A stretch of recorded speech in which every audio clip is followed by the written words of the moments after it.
But why would we ask the American taxpayer to spend upwards of $1 billion on a plane that would then only be used for a handful of months and then transferred directly to the president? That doesn't sound like a wise use of taxpayer dollars. A lot of the capabilities, as you know, Senator, of that particular platform are and should remain classified. So there are reasons why you might modify, even for a short period of time, an aircraft to ensure the safety and security of the President of the United States. Do you support the decision made on January 6th to send the National Guard here to defend I support Capitol? the decision that President Trump made and requesting the National Guard that was denied. So you do not. President Trump you do not support the decision. Support you do not for the support National the Guard decision in to send the advance National and was Guard here denied. to defend the Capitol. I think that speaks to the worry that many Americans have that there is a double standard, that you are not willing to defend against attacks made on our democracy by supporters of the president, but you are willing to deploy the National Guard to protect against protesters who are criticizing the president. When Senator Murphy asks point blank whether the National Guard should have been deployed on the morning of January 6th, he's asking a far larger question. Did the chain of command, the planning, and the political will line up to protect the Capitol and the people inside it, regardless of who those people supported politically? Start with the human stakes. Officers were beaten, bystanders were threatened, and members of Congress were forced to shelter in place.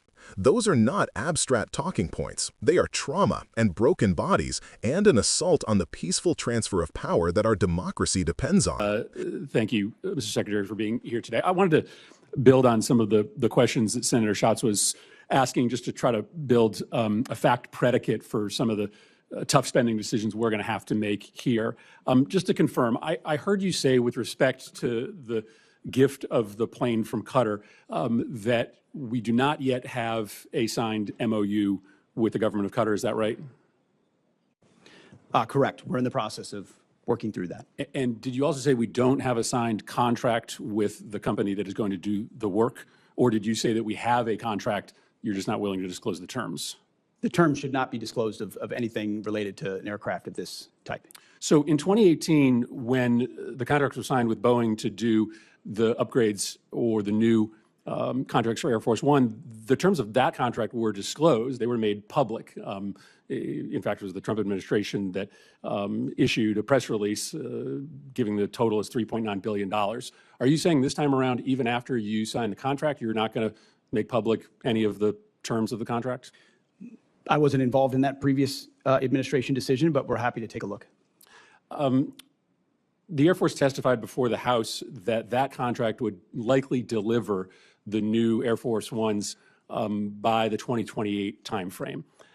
It doesn't stand to reason that you will be able to retrofit the plane from Qatar much sooner than 2028. So I'm trying to understand what the gap is that we're trying to fill. If this contract ends up being $500 million and the gap only ends up being 6 months, that doesn't sound like a wise investment for this committee to make.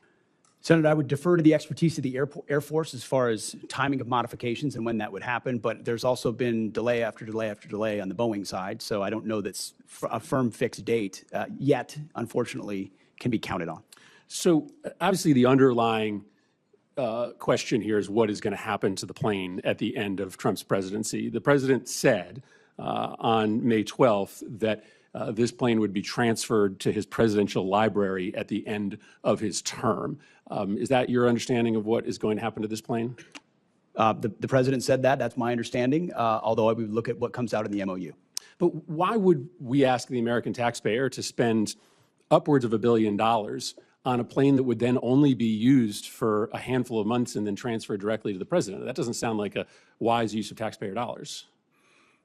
A lot of the capabilities, as you know, Senator, of that particular platform are and should remain classified. So there are reasons why you might modify, even for a short period of time, an aircraft to ensure the safety and security of the President of the United States. But when do you believe that those upgrades would be made? How long would the president have it before it got transferred to his personal possession? That would be a determination of the Air Force that would take hold of it and make those modifications within whatever time window they believe gets it to the place where it need to be. Yeah, I think this is extraordinary, Mr. Chairman. We're talking about a pretty massive investment of appropriations dollars into a plane that the Secretary is saying is currently planned to be transferred personally to the president. There's a lot of other pending needs that we need to fund. This would seem to be low on the list. Mr. Secretary, one final question. Obviously, you know that there is a concern in the public about a double standard that is applied to protest, sometimes protest that turns violent. The president, when he came into office, issued pardons to the individuals that attacked the United States Capitol, including those individuals who beat savagely police officers. You have deployed the National Guard and readied Marines in a way that many people think is unnecessary given the state and the local resources. So maybe let me ask the question this way so that you can assuage people's concerns that there is a double standard. The National Guard was deployed here on January 6th, and that was a decision made by the Department of Defense. Do you support that decision? Do you believe that that was the right decision to deploy the National Guard to defend the Capitol on January 6th? All I know is it's the right decision to be deploying the National Guard in Los Angeles to defend ICE agents who deserve to be defended in the execution of their jobs. But I think it's important to know whether you think it was also important to have the National Guard defending the United States Capitol when there were violent protesters here on the president's behalf, to make sure that folks know that you care about protests, whether it's against the president or on behalf of the president.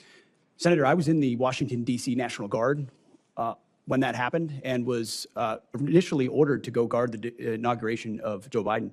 But because of the politicization of the Biden administration, my orders were revoked.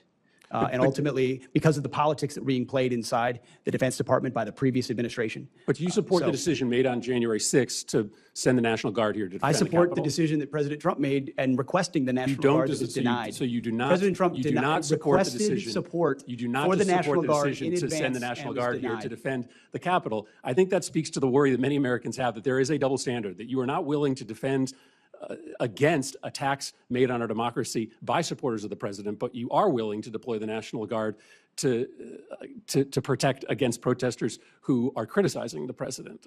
That's not how our taxpayer dollars are supposed to work. They're supposed to be used to defend the United States, no matter the nature of the political affiliation of the protesters. Thank you, Mr. Chairman. Any fair commentary has to begin there. The first obligation of government is to protect life and public safety. That obligation is not partisan. When leaders hesitate or refuse that protection for political reasons, the damage is both immediate and long-lasting. So what are the lessons here that matter to viewers who care about democracy and not just the latest headline? First, deployment decisions can't be hostage to politics. If the National Guard is going to be a backstop for large-scale civil unrest, the rules for calling them in must be clear, transparent, and insulated from partisan pressure. That means pre-planned triggers, defined roles for local and federal officials, and timelines that prioritize public safety over optics.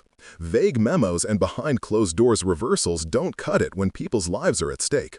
Second, accountability requires clarity. Senator Murphy presses for a yes or no answer because equivocation looks like tolerance. If official after-action reports or internal memos show confusion, delays, or political interference, those facts should be made public and investigated. Independent oversight, whether through a congressional committee hearing, an inspector general review, or a bipartisan commission, isn't about scoring points. It's about preventing a repeat. Americans of all political stripes should want a transparent accounting of who knew what and when. Third, support for law enforcement has to be consistent. Too often, debate about protest turns into selective empathy. If the government will marshal all available resources to protect one kind of protester, it must be willing to do the same when others are under threat. That consistency protects both civil liberties and public confidence. It also removes the chilling message that political alignment determines whether you get help. Fourth, institutional reform matters. There are specific, practical changes that would reduce the chance of failure. These include robust contingency planning between the Capitol Police, the D.C. government, and the Department of Defense. Pre-authorized surge protocols that can be triggered quickly. Clear lines of command so requests for assistance move without political filtering. And better resourcing and training for first responders who face the initial wave of violence. Making those changes doesn't require partisanship. It requires political courage to put public safety ahead of political advantage. Fifth, the rhetoric we use after the fact shapes whether reforms stick. If leaders treat inquiries as witch hunts when the goal is to learn what went wrong, that ensures the same mistakes will be repeated. On the other hand, truthful, sober accounting, even if it is uncomfortable for one party or another, builds public trust. The goal should be to strengthen institutions, not weaponize investigations as political payback. For viewers who want to move from outrage to action, here's what you can do right now. Demand transparency. Ask your senator or representative to support independent, bipartisan oversight into gaps in the January 6th response. Push for clear statutory triggers and reporting requirements for National Guard deployments in the Capital Region and other federal jurisdictions. Support funding for the Capitol Police and for training programs that prepare local responders for large-scale incidents. And insist that any review include the perspectives of the officers who are on the ground. Their testimony matters. Finally, hold leaders to a simple standard. When lives are threatened, the answer should be decisive and protective, not delayed or uncertain. Democracy only survives when procedures protect both speech and safety. That balance requires institutions that are stronger than political wins, leaders willing to be honest about mistakes, and citizens who demand better. If you care about those things, call your elected officials, ask for public hearings, and follow the independent reporting that will bring facts to light.